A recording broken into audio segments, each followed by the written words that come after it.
कबूतरों की बढ़ती तादाद अब आम इंसान की ज़िंदगियों पर भारी पड़ने लगी है। बातचीत करने के लिए हमारे साथ गंगाराम हॉस्पिटल से डॉक्टर चहल मौजूद हैं। डॉक्टर आर एस चहल, आपसे इस विषय पर हम इसलिए बात कर रहे हैं क्योंकि अभी हाल ही में गंगाराम ने एक स्टडी की जिसमें पाया गया कि सीवियर लंग इन्फेक्शन के पेशेंट जो हैं वो कबूतरों के ज़रिए होने वाले इन्फेक्शन से आ रहे हैं।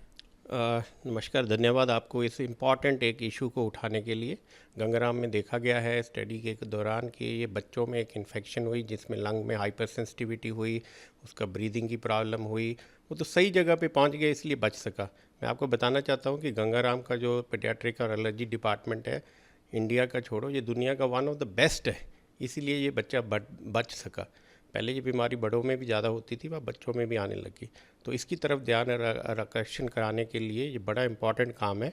और कबूतरों का ये फीडिंग का दिल्ली में बहुत बड़ा इशू है। ये किस तरह का दरअसल इन्फेक्शन होता है जो कि कबूतर के ज़रिए किसी भी इंसान में आ सकता है? पहले तो एल्डरली पॉपुलेशन में होता था, बच्चों में देखा जा रहा है। तो इन्फेक्शन होता कैसे है, कैसे इसके जो सिम्टम्स उसको पहचाने जाएं, एक्सपर्ट्स के पास कोई लेकर जा सकता है? कबूतरों की से दो तरह की इन्फेक्शन होती है। एक तो कबूतर बहुत तरह के वायरस कैरी करता है जो कि दूसरों को, ह्यूमन बींग्स को देता है, क्योंकि हम इसके टच में रहते हैं। दूसरा होता है कि कबूतर का जो एक्सट्रीशन होते हैं, जो बीट होती है, उनमें से भी इन्फेक्शन फैलती है।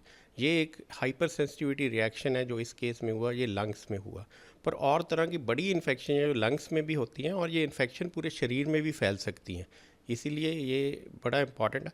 ये दो तरह के लोगों को होता है। देखो, कबूतर, एक तो कबूतरबाजी में आपने देखा होगा कि कबूतरों की शर्तें लगती हैं, जो वो रखते हैं वो इनके कांटेक्ट में आते हैं। दूसरा है कबूतरों की बढ़ती तादाद में। अब ये लोगों के अर्बन एरियाज़ में, घरों के आसपास बहुत ज़्यादा बढ़ गई पॉपुलेशन।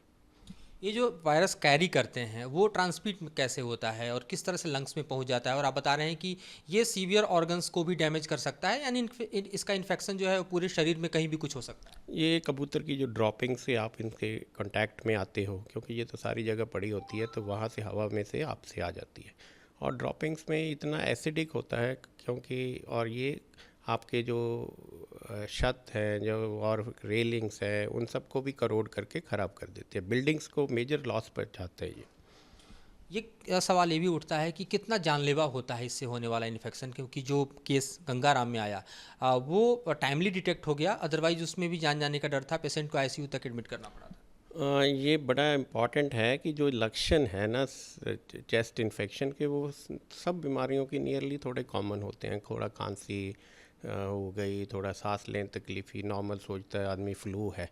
जब तक आप इसकी पूरी हिस्ट्री नहीं लेते कि इसका कांटेक्ट हुआ है जानवरों से, कैसे हुआ है, और तब तक डायग्नोस होता है, तब तक ये लंग्स काफ़ी डैमेज हो चुके हैं।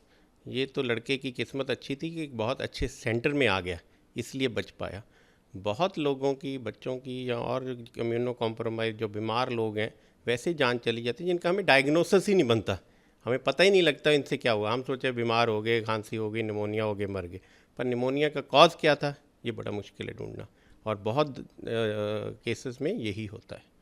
जो पिजन फीडिंग का इशू है, बेसिकली हम देख रहे हैं कि शहरी इलाकों में, महानगरों में लगातार बढ़ता जा रहा है। तो इस तरह की फीडिंग करने वालों को आप क्या मैसेज देना चाहेंगे? वो इसलिए क्योंकि ये ट्रेंड काफ़ी बढ़ता जा रहा है। पिजन फीडिंग तो बंद होनी चाहिए। देखो, दुनिया में पिजन फीडिंग जो सबसे कॉमन होती थी, ट्रफैल्गर स्क्वायर लंदन में होती थी। 2003 में उन्होंने लॉ लाया, बंद कर दिया, 500 पाउंड फाइन है। आप दिल्ली में देखो कि हर एक ट्रैफिक आइलैंड पे आजकल फीडिंग है। वो कबूतरों को फीड करते हैं, लोग कारों को सड़कों पे रोकते हैं, ट्रैफिक जैम करते हो। ये एक मेजर इशू है। इससे मैं कहता हूँ कि कबूतरों से हमें जान का खतरा नहीं, कबूतरों को भी हमसे खतरा है, क्योंकि जो फीड हम उसको देते हैं वो कबूतरों के लिए नहीं है।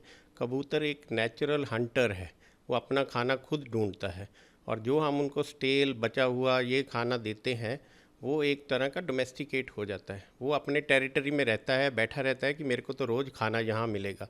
उसकी ब्रीडिंग बढ़ जाती है, तो इतने ज़्यादा कबूतर हो जाते हैं कि दूसरे जानवर नहीं रहते। आपने देखा होगा, अब कबूतरों की तादाद बढ़ गई है और स्पैरोज़ की तादाद कम हो गई है। कबूतर 6 बार साल में ब्रीड करता है, और एक कबूतर कोई साल में 11.5 से 12 केजी एक्सक्रीट करता है। तो इतना ये भयानक प्रॉब्लम है जिसकी तरफ हमें देखना चाहिए, ये सरकार को बंद कराना चाहिए। तो जाहिर तौर पर जो कबूतरों की बढ़ती तादाद है वो किस तरह से इंसानी ज़िंदगी पर भारी पड़ रही है, इसका ये एक अध्ययन पूरा खुलासा करता है। और इस तरह के मरीज़ आ रहे हैं जो कि डॉक्टर्स को भी चौंका रहे हैं, क्योंकि सिम्टम्स काफ़ी कॉमन होते हैं लेकिन इसकी सिविरिटी लगातार बढ़ती जाती है और एक्सपर्ट अगर नहीं मिले तो पेशेंट के डेथ होने का चांस भी काफ़ी बढ़ जाता है। ऐसे में लोगों को ये समझने की ज़रूरत है कि किस तरह से पिजन फीडिंग पर रोक लगे, कानून भी बढ़े, ताकि इसका जो प्रसार है और ख़ास तौर पे इसका जो इन्फेक्शन है उस पर रोक लगाई जा सके, इंसानी ज़िंदगियों को इसके इन्फेक्शन से बचाया जा सके। बड़े सुभाष चंद्र के साथ मधुरेंद्र कुमार, न्यूज़ नेशन, दिल्ली।